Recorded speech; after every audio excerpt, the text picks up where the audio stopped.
దేవుడు ఈ భూమి మీదకి వచ్చిన తర్వాత మన జీవితాలలో ఆయన వెలుగులు నింపాడు. మన జీవితాలలో ఆయన ప్రకాశిస్తూ ఉన్నాడు. మన జీవితం ఏ రోజు కూడా, ఏ నెల కూడా, ఏ సంవత్సరం కూడా ఒకే విధమైనటువంటి పద్ధతిలో మన జీవితం వెళ్ళదు. దేవునికి స్తోత్రం. హల్లెలూయా. ఒక్కొక్కసారి మన జీవితంలో ఆటుపోట్లు ఉంటా ఉంటాయి, ఒడిదుడుకులు ఉంటా ఉంటాయి, సమస్యలు ఉంటా ఉంటాయి, ఇబ్బందులు ఉంటా ఉంటాయి, ఇరుకులు ఉంటా ఉంటాయి. వీటన్నిటిలో కూడా యేసు క్రీస్తు ప్రభువారు చెప్పేటటువంటి మాట ఏంటో తెలుసా? నీ జీవితం ఎప్పుడూ ఒకే విధముగా ఉండకపోయినా నేను ఎల్లప్పుడూ మీతో ఒకే విధముగా ఉండగలిగే. హల్లెలూయా. హల్లెలూయా. మన జీవితము ఈ రోజు ఉన్న విధంగా రేపు ఉండదు, నిన్న ఉన్న విధంగా ఈ రోజు ఉండదు. దేవునికి స్తోత్రం. ఈ రోజు సంతోషంగా ఉంటాం, రేపు దుఃఖంలో ఉంటాం.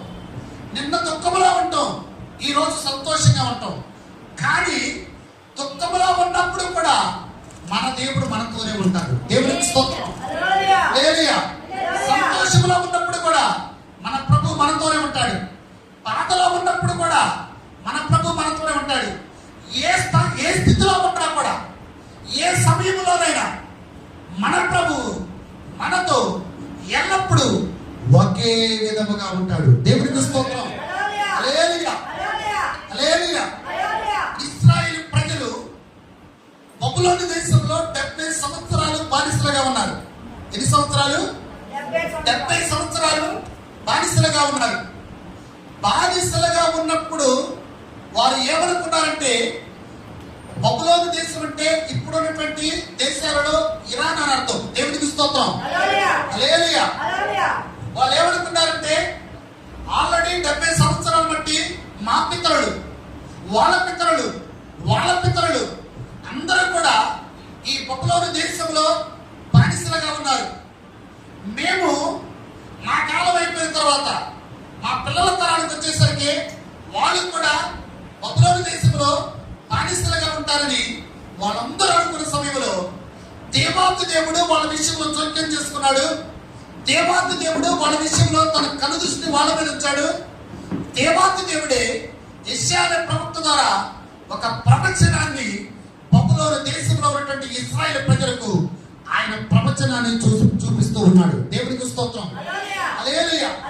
ఒక ప్రవచనం, ఒక వ్యక్తి, దేవునికి స్తోత్రం, ఒక ప్రవచనం, ఒక ప్రవక్త ఎప్పుడైనా చెప్పినా కూడా అది ఖచ్చితంగా జరిగి తీరింది. ఇప్పటి వరకు కూడా గట్టిగా చప్పట్లు కొడుతుంది.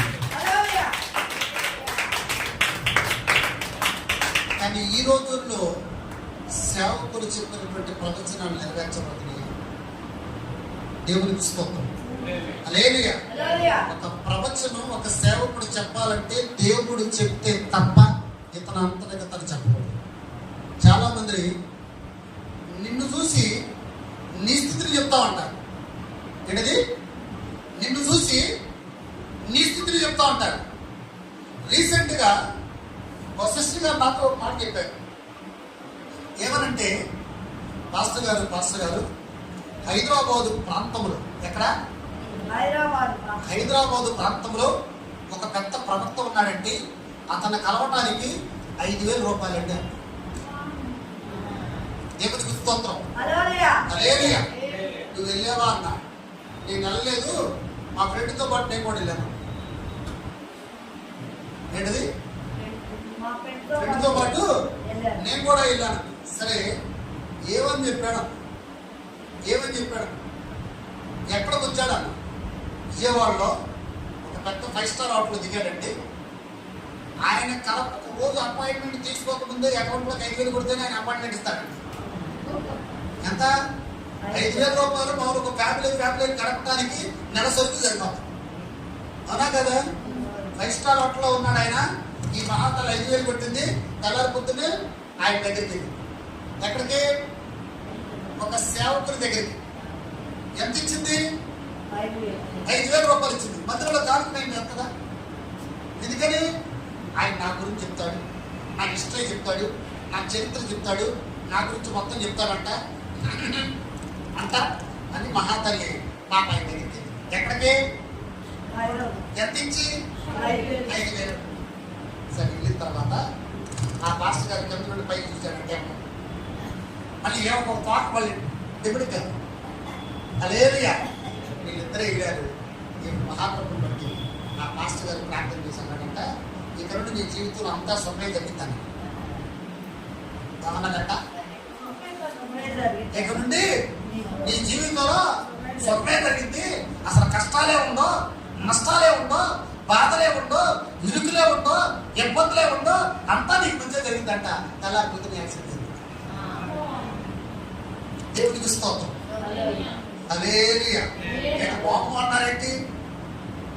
చరిత్ర చాలా ఉంది ఇంకా. హల్లెలూయా. అక్కడ పాస్టర్ గారు చెప్పింది ఏంటి? నీ జీవితంలో బాగా జరిగింది, అంతా బాగా జరిగింది. 30 లక్షల రూపాయలు అప్పుల్లో జరిగింది. ఏంటిది? 30 లక్షల రూపాయల అప్పుడు 10 లక్షలు ఉన్న తర్వాత ఆయన దగ్గరికి వెళ్ళి వచ్చిన తర్వాత 20 లక్షలు అయింది. మరి ఆయన ప్రవక్తగా చెప్పినట్టు జరగాలి కదా. ఏంటి ఈ రోజుల్లో నిన్ను చూసి నేను చెప్పేది? ఆయన చెప్పమంటే తప్ప నేను చెప్పాలా? లేదా నేను చెప్పానా? నేను హల్లెలూయా, హల్లెలూయా. దేవునికి స్తోత్రం. అనుకుందంట అదివరకు 5,000 రూపాయలు ఉంటే ఖచ్చితంగా ఒక నెల రోజులు సరుకు నా ఇంట్లో బాగుండేది, చక్కగా హ్యాపీగా ఉండేవాడిని. ఈ పాస్టర్ గారి దగ్గరికి వెళ్ళి 5,000 రూపాయలు ఇవ్వటమే కాకుండా ఆయన దరిద్రాన్ని అంతా కూడా నేను తీసుకొని కూర్చున్నాను. దేవునికి స్తోత్రం. హల్లెలూయా. బ్రహ్మపరచు ఆత్మలో కోకర్లలో బయలుదేరిన దేశం మీద, బ్రహ్మపరచు ఆత్మలో కోకర్లలో బయలుదేరిన దేశం మీద ఈ రోజున ప్రజలను సర్వసంతంలో నడిపించే సేవకులు కరువైపోయారు. ఈ రోజున ఉన్నది వాక్యాన్ని ఉన్నట్టుగా బోధించే సేవకులు కరువైపోయారు.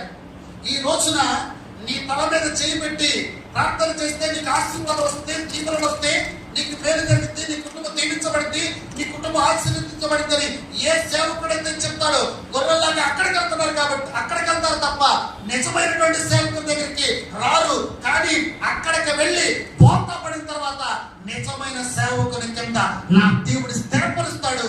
ఈ రోజున యేసు క్రీస్తు ప్రభువు చెప్తున్నటువంటి మాట, ఈ రోజున వాక్యము ద్వారా మనతో మాట్లాడుతున్నటువంటి మాట, నీ జీవితం ఎల్లప్పుడూ ఒకే విధంగా ఉండదు. గట్టిగా చప్పట్లు దేవుడు. హల్లెలూయా, హల్లెలూయా, హల్లెలూయా. యెషయా ప్రవక్త ద్వారా దేవుడు మాట్లాడుతూ ఉన్నాడు. ఒక ప్రవక్త ఒక మాట బయట పెట్టాడంటే, తన నోటిలో నుండి ఒక మాట బయటకు వచ్చిందంటే, ఆ రోజుల్లో ఆ కాలంలో ఇది ప్రవక్త మాట కాదు, యెషయా మాట కాదు, సాక్షాత్తు దేవుని యొక్క మాట అని ఆ రోజుల్లో ప్రజలు నమ్మేవాడు. దేవునికి స్తోత్రం. హల్లెలూయా. 70 సంవత్సరాలు బబులోను దేశంలో, ఇరాక్ దేశంలో బానిసలుగా ఉన్నటువంటి ఇశ్రాయేలు ప్రజల గురించి యెషయా ప్రవక్త ద్వారా దేవుడు మాట్లాడుతున్నాడు. మీ జీవితం ఇప్పటి వరకు కూడా బబులోను దేశంలో బానిసలుగా ఉంది, కానీ మీ జీవితం ఎల్లప్పుడూ అలాగే ఉండదు. నేను విడిపిస్తానని అన్యుడైనటువంటి కోరేషుని బట్టి నా దేవుడు ఇశ్రాయేలు ప్రజలను 70 సంవత్సరాలు బానిసలుగా ఉన్నటువంటి ఇశ్రాయేలు ప్రజలను విడిపించడానికి దేవుడు కృప చూపించాడు. ఈ రోజున ఆయన చెప్తున్నటువంటి మాట, నీ జీవితం ఎప్పుడు దుఃఖములో ఉండదు. హల్లెలూయా, హల్లెలూయా. నీ జీవితం ఎప్పుడు కూడా బాధల్లో ఉండదు. నీ జీవితం ఎప్పుడు కూడా ఇబ్బందుల్లో ఉండదు. ఈ రోజున ఏ ఇబ్బందులు పడుతున్నారో నేను మీకు నెక్స్ట్ లెవెల్లోకి తీసుకెళ్తా. హల్లెలూయా. ఈ రోజున ఏ బాధల్లో ఉన్నారో నెక్స్ట్ లెవెల్ నేను తీసుకెళ్తా. నేను తీసుకెళ్లే వరకు నువ్వు వెయిట్ చేయడానికి ఇష్టపడితే ఖచ్చితంగా తీసుకెళ్తా. ఈ రోజున యేసుక్రీస్తు ప్రభువారు మనందరితో మాట్లాడుతున్నటువంటి మాట, ఎప్పటి వరకు మీ జీవితాలు ఎలాగ ఉన్నాయో ఒక మలుపు తిప్పబోతున్నాడు. దేవుని మహాకృపను బట్టి ఎక్కడ కొంతమంది జీవితాలలో నా దేవుడు అద్భుతం జరిగించబోతున్నాడు. గట్టిగా చెప్పండి. హల్లెలూయా.